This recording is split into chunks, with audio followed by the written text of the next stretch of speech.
যখন আমরা স্লোগান শুনি জয় শ্রীরাম জয় শেখ হাসিনা, এই স্লোগান কি হিন্দুদের স্লোগান হতে পারে? এই স্লোগান হচ্ছে আওয়ামী লীগের স্লোগান। আজকে হিন্দুদের নাম করে শেখ হাসিনার দূষররা বাংলাদেশে আবার প্রতিষ্ঠিত হতে চাচ্ছে। প্রিয় ভাইয়েরা আমার, তার এই অংশ হিসাবে আজকে ইসকনকে মাঠে নামানো হয়েছে। প্রিয় বন্ধুরা আমার, ইসকন যখন মাঠে নামে তখন আমরা দেখি পশ্চিমবঙ্গের বিজেপির নেতা শুভেন্দু সরকার অধিকারী ওখানে দাঁড়িয়ে লাফায়। কার নির্দেশে এগুলো হচ্ছে?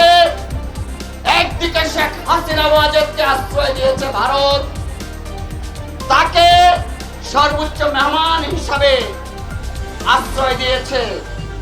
মোদী সরকার শেখ হাসিনাকে ব্যবহার করে শুভেন্দু সরকারকে কলকাতায় রেখে আর এইদিকে ইসকনকে মাঠে নামিয়েছে।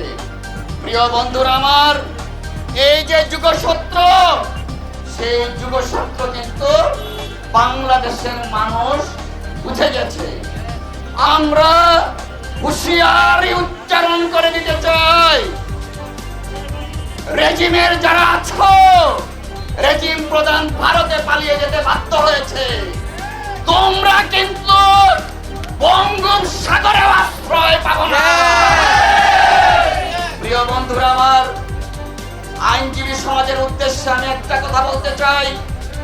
বিগত 17 বছর আপনারা রাজপথে ছিলেন, ফ্যাসিস্ট রেজিমের পদত্যাগে নেতৃত্ব দিয়েছেন। আজকে আমার ভাই আমাদের মাঝখান থেকে হারিয়ে গেছে। এই খুনিদের দৃষ্টান্তমূলক শাস্তি দাবি করছে, আর সেই শাস্তির জন্য আইনজীবীদেরও কিন্তু একটা ভূমিকা আছে। দুঃখজনক ভাবে অনেক আইনজীবী আছেন ফ্যাসিস্ট রেজিমের আসামি যারা, তাদের মামলা মোকদ্দমা করছেন। অফকোর্স আইনের অধিকার পাওয়ার প্রত্যেকের আছে, তাই বলে আমি আমার ন্যায় নীতি বিসর্জন দিব তা কিন্তু হতে পারে না। মনে রাখতে হবে, আমরা একটা আদর্শের জন্য লড়াই করছি, আমাদের আইনের শাসনের জন্য আমরা লড়াই করছি। আইনের শাসনের যারা বাধা দেবে তাদের সাথে আইনজীবী সমাজ থাকতে পারে না, পারবে না ইনশাআল্লাহ। প্রিয় বন্ধুরা আমার, বক্তব্য প্রলম্বিত করব না। আমাদের দলের সভাপতি আছেন, তিনি কর্মসূচি ঘোষণা করবেন।